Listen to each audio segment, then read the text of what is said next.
cool. This is the first time I've done this.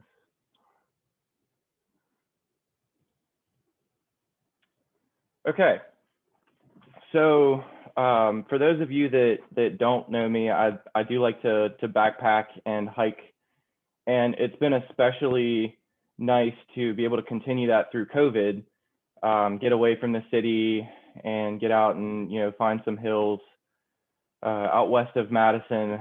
And the Ice Age Trail is it's a 1,200-mile trail that has sections that are established trail. You see these solid lines here, and then also some roadway walking. It's not a fully established trail yet, but they've been working on it since 1980. And Dane County, where UW sits, it holds about 42 miles of trail, established trail, and then additional connector trails that follow roadways and easements. And it's part of a bigger system called the National Trail System. And there's 11 or 12, I think, and the list is growing, of national trails throughout the US. And they're basically long distance pedestrian trails. People try to through hike them or go on day trips or section hiking. Some of the really popular ones, the one I'm most familiar with is the Appalachian Trail from Georgia to Maine. And it is over 2,000 miles, and people do it over about 6 months. Just as comparison, the Ice Age Trail is about 1,200 miles, and there is someone through hiking it right now. She started a couple weeks ago, so she's started in the north, and I think she's made 400 or 500 miles so far. And part of the Facebook group, I've been seeing pictures. So it's maybe a 20 miles away from Madison campus. And so I did a challenge last fall. They had a Mammoth 40 challenge for their 40th anniversary, hike 40 miles in 1 month in October of last year. So I took this on and did it over pretty much every weekend in October and did 40 miles through Dane County. For those of you who are not from Wisconsin, like myself, the title is like Botany of the Ice Age Trail. I'm plugging the Ice Age Trail a lot, but I really enjoyed all the plants and fungi that I saw along the way. This is the state tree of Wisconsin, the sugar maple, Acer saccharum, the state flower, the wood violet, which I did not see the wood violet. I was hiking during the fall, so I did not get to see that one. The morel mushroom is the state mushroom, not a plant, and technically not a mushroom. I won't get into that, but I will be back to this trail in the spring. A big goal of why I did this in the fall was just kind of scouting areas for morel mushrooms in the spring. And then finally, everybody's familiar with the cranberry, the state fruit. Going from the northern part, starting in the northern part of the county at the Columbia-Dane County line is the Lodi Marsh segments, and these are miles 0 to 4. Lodi Marsh is a southern mesic forest, which opens up into open prairie and oak savanna. I wasn't familiar with oak savannas until I moved up here to Wisconsin last August, and then finally a very rich floodplain forest with 160 noted recorded native species. The first plant that I will talk about here is Rabbitsida pinnata, the yellow coneflower. And these are the only pictures I had from Lodi Marsh. There were only a couple miles here, and I only had a couple hours to spare on a Sunday afternoon. Some of the other plants in the area, big and little blue stem. Those are grasses, showy goldenrod, sky blue aster, and then a state threatened prairie thistle, which I didn't see, which I will be back to look for, Cercium pulmulum variety hillii. And that only grows in, I think, a few counties in Wisconsin, I think 3 or 4, according to my guide. And then quickly moving on to the next segment, the Springfield Hill and Indian Lake segments. These are pretty popular recreation areas. There's a lot of birding, skiing, hiking, and a lot of these benches and trailways were Eagle Scout projects. So the community is very involved in restoring the prairies and they started out, this area was previously agricultural land, as much of Wisconsin still is today. But there are actually ruins from the Matt's farm that was built in 1907. So there's this kind of cool building that's made of sandstone and pretty rustic looking that you can go and kind of explore those ruins. And this section is starts from north to south. It's an oak savanna, which goes into southern woodlands, and then the rest of the area is agricultural land being restored by volunteer work through the Ice Age Trail Conservancy, and it's considered emerging prairie, so it's kind of newer restoration work. This was an exciting find for me. So I really like the orchid family. I'm learning more about them, and I learned a couple years ago that the orchid family is so much bigger than the orchids that you're seeing right now and on store shelves for sale for Valentine's Day. This orchid is Spiranthes magnicomporum, the left and middle picture here, the Great Plains Ladies Tresses. These were found on, this was a singular plant that I found on south-facing seepage slope among and below these very beautiful sumacs here. I'll talk more about those later. There's a really great stand of them more south. The next segment going south is the Table Bluff segment. This is about 5 miles of trail in Dane County. And the guidebook that I have been using calls it the edge of the driftless area. For those of you not familiar, I certainly wasn't.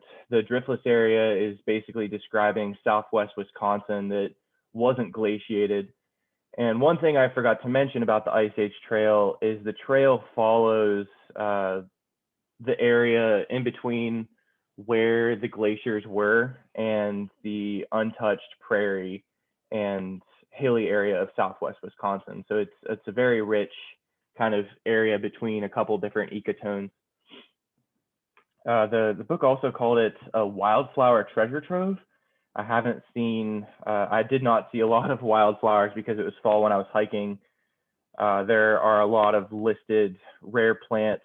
Feel free to reach out if you have questions about those. And this is one of the segments that I want to return to first off in the spring for trail running. Yeah, go ahead, Max. How do you ID your plants on? Do you use an app to ID them, or do you have a compendium that you bring with you or a field guide? Or I'm just curious. Yeah, so more recently, especially during COVID, I've been kind of old school. I reached out to the botany department over at UW, and they recommended a couple books. So I've been using the Ice Age Trail guidebook, Trees of Wisconsin Field Guide by Stan Tequila, I think I'm saying that right. And then Wildflowers of Wisconsin, the Great Lakes region by Black and Judziewicz. So these are recommendations that I got from the botany department, and books that I've been buying like once a month, just so I don't buy them all at once. But I know there's like iNature out there and stuff that people use, but when I'm out there hiking, I'm trying to reduce my screen time, and I don't like how reliant I can be on my phone sometimes. It takes away. And one of the cool things about this segment is there's a plant there. It's a rare pale purple coneflower. So it's state threatened, and it only grows in 2 counties. I did not see it when I was there, but it's reported there's a nice stand of them. Some are on the segment, but I will be going back there in the spring. This is an overlook up on the left-hand side of the marsh. Table Bluff is kind of a plateau. You're looking down on agricultural fields and marsh on the other side, just in that area I was talking about between the driftless area and the glaciated region. And then the bottom left here, this is the first really oak savanna that I experienced, and just the raw beauty of the oak savannas in Wisconsin really take my breath away. And it's very different from Appalachian forest that I grew up with and experienced when I was in North Carolina, and that they're just so open and you can see forever. And you know, the everything from the bark to the leaves, it's just really beautiful. And a lot of these trees, they start branching out very low. This is a bad picture to demonstrate that, but you'll see in other pictures. And on the left-hand side here, you have Rubus alleghaniensis, blackberry, which I'll be showing a lot of those pictures because I just really like the fall color that blackberry can have. The next segment is one of the segments that I'm most familiar with, and it's closest to Madison. It's really easy to get to. The Cross Plains segment. It's about 9 miles, including the connecting roads, and there's a lot of residential area. It's interesting because you can see in this picture here that, you know, this is the trail over here. I don't know if you guys can see my pointer. Let's see if I can. Aha. So right here is the trail, and there's a house on this side and there's a house on the right side. You can see this fence over in this corner, and it just goes up through people's backyards, and they're okay with it. People just hiking up in their backwoods, and it was really cool to see that cooperation between public lands and private ownership. And the Cross Plains segment, just to give some background there, it was an agricultural field. At the top, this hill kind of goes up through some southern woods, and it was an agricultural field, and then it was restored into prairie.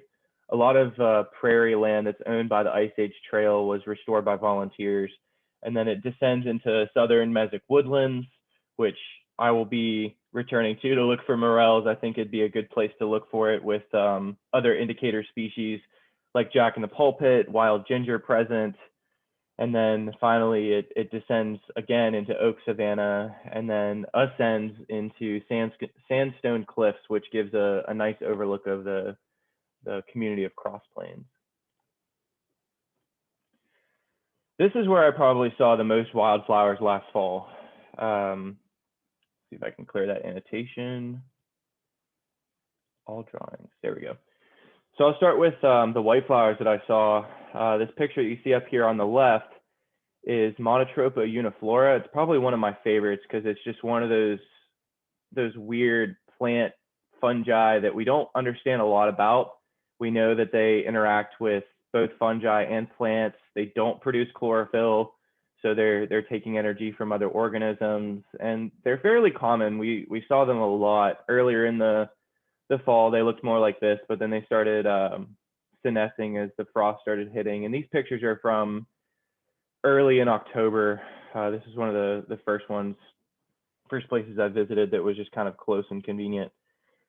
Down here on the left-hand side, you can see wild quinine, Parthenum, integrifolium. I really wish I took some close-up pictures of these inflorescence because they're just really detailed and really beautiful. In the middle here, you see a cream gentian, Gentiana alba, and something about this plant is I've really grown to love gentians, just like the detail of them. There's another gentian on the next slide, and these gentians in particular I saw at Picnic Point as well. So, you know, within walking distance of campus, and they're blooming in the fall. So if you're at Picnic Point next fall, you can look for these. On the right side here, we have another favorite of mine. One of the first plants I learned in North Carolina, Eryngium yucifolium, rattlesnake master. And this is kind of a white picture of it. And then on the next slide, you'll see down on the middle left, well, I guess middle right, the purple inflorescences there. Those are also Eryngium yucifolium, just with outstanding color. Up on the top left, this is the other gentian I was talking about. Gentian, let me get my notes here. Gentianella quinquifolia, called the stiff gentian, and these are really, really tiny flowers. I mean, they must be the size of like a pencil eraser, and just, you know, they're really detailed, and, you know, literally stopping and smelling the roses can be really really relaxing and really nice to see these small details, or in this case, stopping and smelling the gentians. Down on the bottom left, we have Symphotrichium nova anglicae, the New England aster, very, very common. Just really like this flower because it has the yellow in the middle and then the purple petals on the outside. And a lot of these flowers are distinguished by species by counting the petals, which I certainly didn't do. I made an estimate and analyzed it based on the area that I was at, and I'm going to call it the New England aster and stick with that. On the right hand, we have false Solomon seal, which those colors, they remind me of like jelly beans or something. It was just something cool that I saw. And I can't pronounce this, Maiananthum racemosum.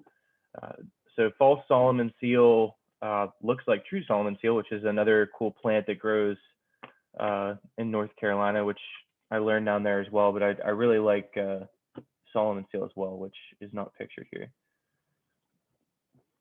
And then the yellow slide, I found a couple species of Silphium on the prairie here. We have up in the left-hand corner, Silphium integrifolium, prairie rosinweed. These plants, they're just really, really tall. And what I'm familiar with as far as herbaceous perennials, I'm 6 feet tall, so a lot of them they're not taller than me. These Silphiums just tower over me, and I'm looking up at them and looking up at these inflorescences.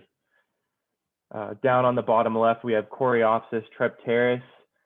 This is a state special concern plant. It only occurs in 2 counties in Wisconsin, and its common name is the tall Coreopsis or tickseed. In the middle here, we have Silphium laciniatum. The compass plant, that was probably one of the first plants I learned when I was up here in Wisconsin. My roommate did some work with them, seed collecting, and they have these really great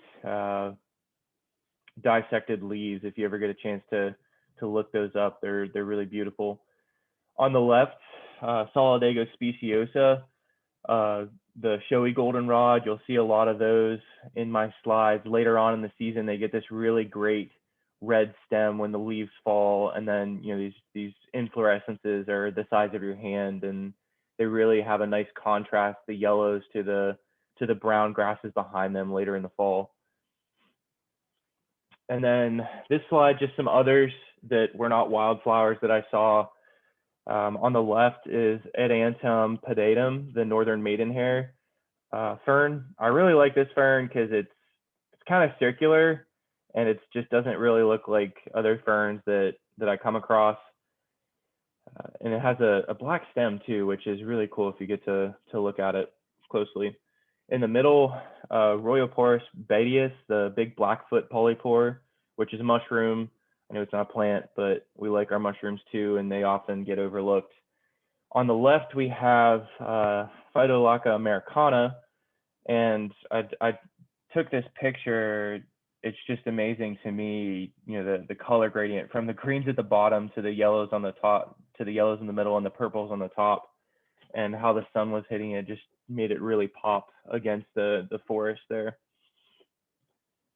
The next segment are the Valley View, Madison, and Verona segments, and I would say these are the city slicking segments. They transverse a lot of agricultural areas, residential areas, but there are still some prairie and oak savannas that are being restored.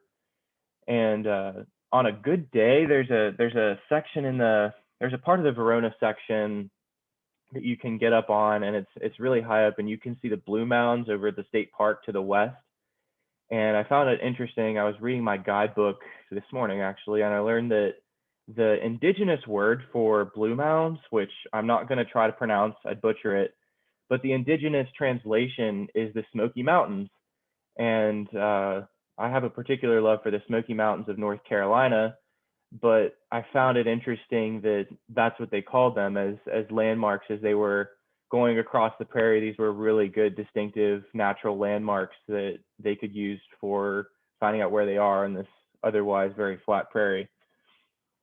This section, Valley View section, starts in a residential area, actually on Ice Age trail lane here at the end of the Ice Age lane.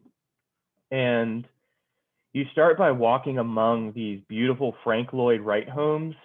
He was from Wisconsin. He did a lot of prominent designs of houses across the US, but these houses, if you get the chance to go out there, they're really, really beautiful, standing and sitting above the prairie. And then much of the land, as I said, was agricultural land or still agricultural land. Part of this section actually passes right through the middle of the UW golf course. So as I was hiking through, people were giving me pretty funny looks because I was just like dressed for multi-day backpacking and had a buff on, and I wasn't carrying golf clubs. And I walked into the golf course office because I was reading that there was a water fountain there and I needed a water refill. And I got some interesting looks, but I think that as we're among, you know, as we're transversing private land and public land, I think it's important to show yourself as, you know, respectful to, you know, for example, in this case, like the game of golf, and just, you know, being really courteous when you're in these public areas that were nice enough to let the Ice Age Trail go through. And finally, these segments terminate, they go through Badger Prairie State Park and then Prairie Moraine County Park, which I will show later.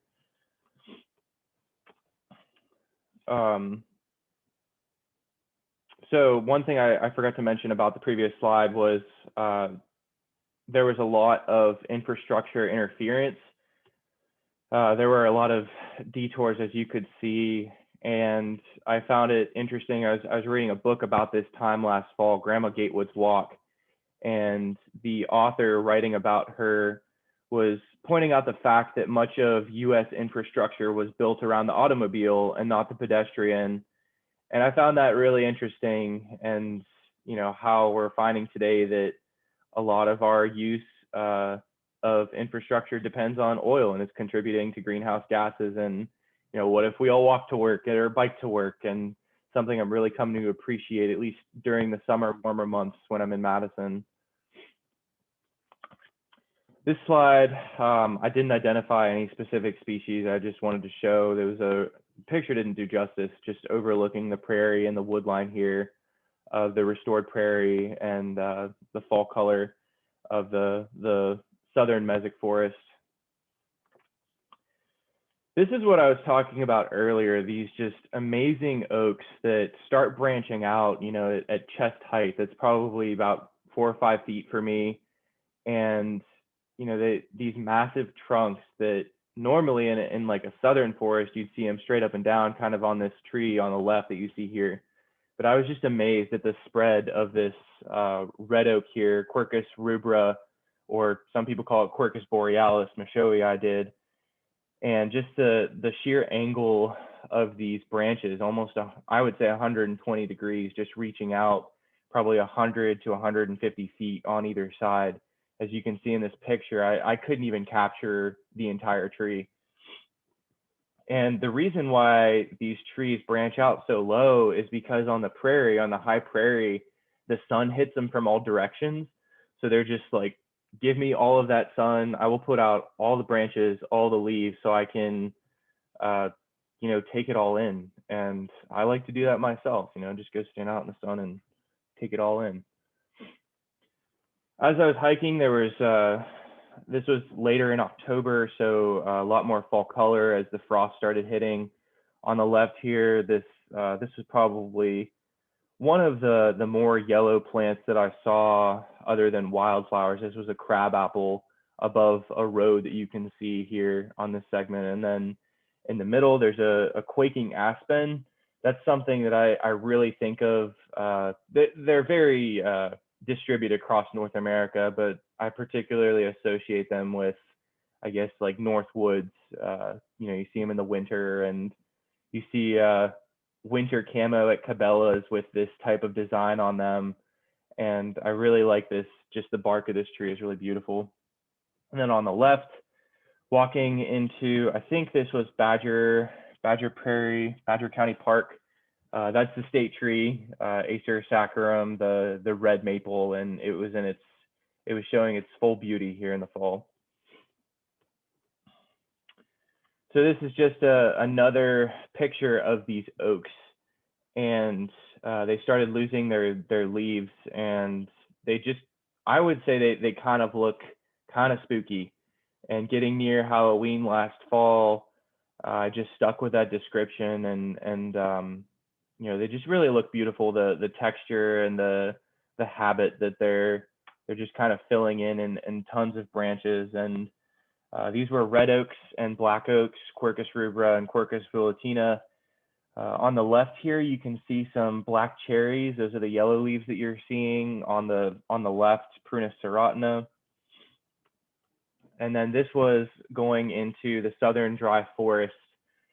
And this was comprised of black oaks, like the previous slide, Quercus velutina, shagbark hickory. You can see this yellow paint, which is called a blaze, on this middle tree here. Just to the left is a shagbark hickory, and they have this really cool bark structure where they just kind of peel off almost like a paper bark birch or something like that. And it's really cool to see those. There's a lot of them at the UW Arboretum that you can look at. In the underbrush that you can see pretty much straight through. This picture actually reminded me of some of the hikes I've done in the southeast, in the Virginia mountains. Just a trail transversing kind of a high point here with a low underbrush and very straight and narrow trees. But in the underbrush, you can find blackberry, raspberries. They were not out in fruit, so I could not snack on those during October. There are honeysuckles, Lanicerus species, invasive Virginia creeper, Parthenocissus, quinquefolia. Those had some great fall color as well, similar to the blackberries. I didn't have any pictures of those. And then buckthorns, which are Rhamnus species. I didn't really find any fall color with those. Those are really common in the underbrush in these types of forests. And again, we just have this, you know, really highlighting the reach of these oaks.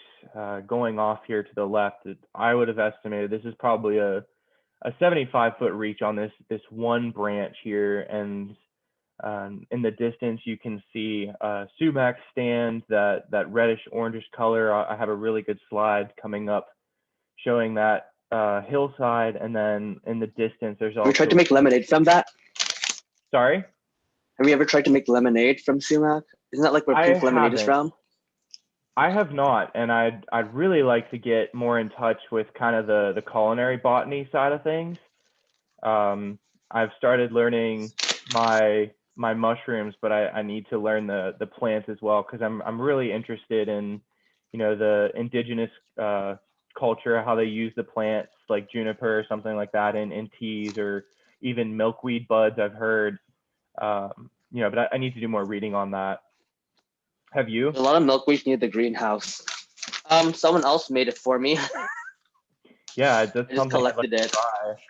try. I just want to make sure I'm trying the right thing so I don't make myself sick. But something definitely I want to get back into. Kind of a lost trade in some respects. Sumac lemonade is using cold water. If you use warm water, then it's like drinking poison ivy, which would not be very fun. So cold water is the key there. I'm gonna have to try that. Like soak the fruit for like 20 minutes in cold water, and then that's sumac lemonade, which is not really that much like lemonade in my opinion.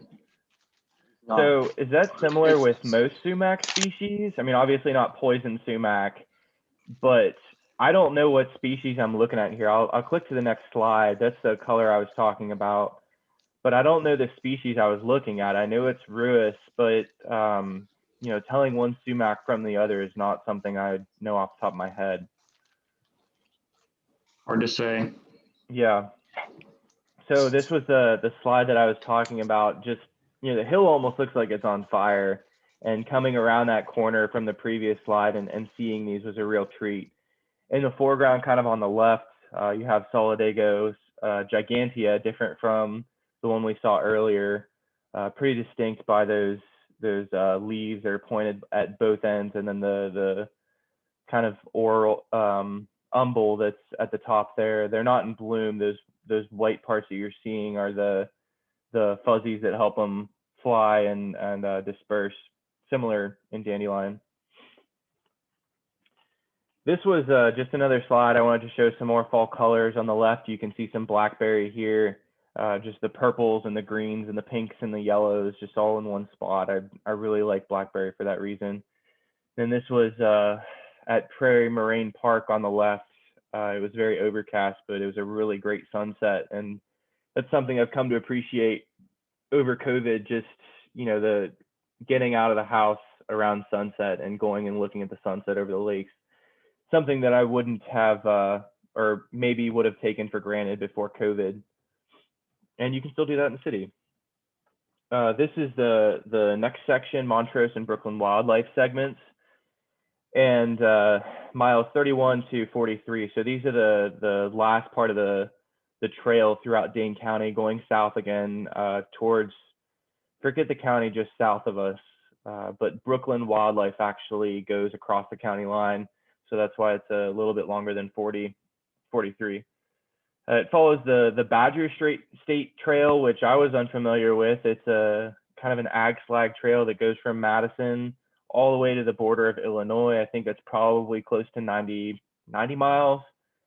And then it gets off the Badger State Trail and goes into the floodplain forest and Mesic Prairie in Brooklyn wildlife area. This is on the left. This is following the Badger State Trail that I was just describing. And it was only about 3 miles following the trail, and then it got off.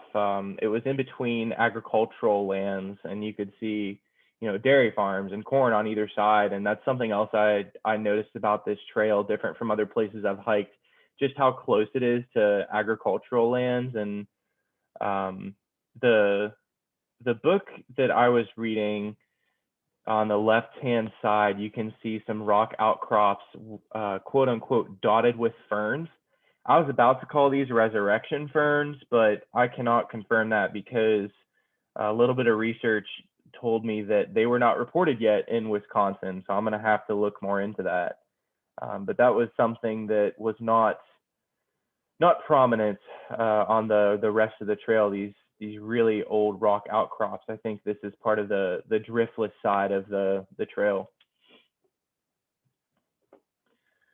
And once again, more oaks. Just it amazes me, almost like squiggly lines across the sky. These massive oaks just trying to reach for the sun. And then the trail on the right-hand side.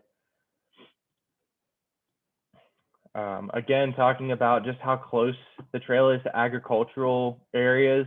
There was a part of the trail in this segment that went through corn that was taller than my head and kind of creeped me out because I thought of the book Children of the Corn. And you could hear traffic everywhere else on part of the trail, or like rushing water or birds. You walk into the corn and it's pretty creepy because you're the only one there and all you hear is like whispering of corn. And I was happy to get out of there very quickly.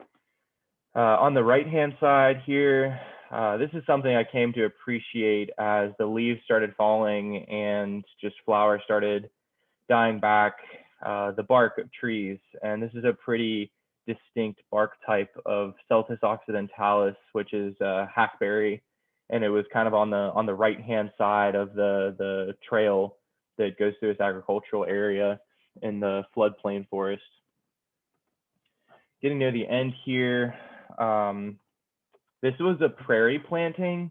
I think that it was definitely planned. Just, you can see the restored prairie on the back, and just the diversity of this area here makes me think that it was planted. And the reason I took this picture was something I came to appreciate over the past couple years was texture of landscapes, especially when it comes to winter. These heads of grass and the vines and the vines that stick up above the grass, stick up above the snow, can really provide a really nice contrast to the snow. And there's a lot of winter interest there, and especially with native plantings, I particularly think that grasses are underrated. There are some other close-ups that I've gotten of grasses that just have really great texture. The seed heads in this picture, you can see some some bottle brush in the middle, not pictured. I saw some wood oats in there as well. And then Timothy as well as in this picture. This was a plant that I saw. This was the only coneflower that I saw on the trip. It was the purple coneflower, Echinacea purpurea. And there's another coneflower in Wisconsin, the pale coneflower, the one that I mentioned earlier, that's kind of rare. And Echinacea purpurea was introduced and it escaped, so it's definitely looks like it was planted there. Also in this picture, you can see down on the right-hand side, I was going to call this blackberry, but I think it's actually called dewberry, Rubus flagenarius, which is distinct by their serrated leaves and 3-parted leaves instead of as opposed to blackberry, which has 5-parted leaves in serration. In the Which one is that one? Sorry? The blackberry. Which was the plant you just mentioned? Is it the one that's next? Oh, that's where you're pointing. Can you see my pointer? Can everybody see that? Okay. Yeah, I just was not able to see it earlier. I can see your cursor, Owen. Okay, so yeah, this is dewberry, I believe. Blackberry are the ones that I was showing earlier with kind of all 4 different colors. And then in this right-hand corner, I am not sure what that is. It's very, I liked it because it was purple. It almost looked like dogwood, but I didn't take the time to ID it because I remember it was very cold that day and I was ill prepared. Finally, this was the last part of the trail.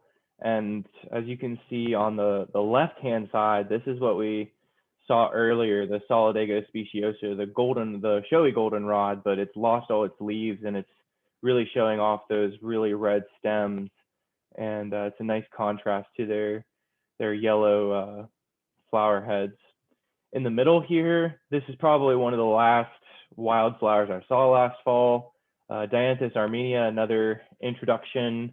It's known as Sweet William or Deptford pink. I've not heard of that, but that was the common name in my guidebook. So it was a very humble flower close to the ground that I just happened to see. On the upper right, that's again blackberry, just all different colors of the leaves there, and it started dying back. That is Rubus alleghaniensis. And then on the bottom right is a prairie look coming out of the Brooklyn wildlife area. And my last part of the trail was pretty tough. Like it was snowing, it started sleeting, and I was walking fairly quickly, so I didn't do as many stops. And with that, that is the end of the presentation. Thank you all for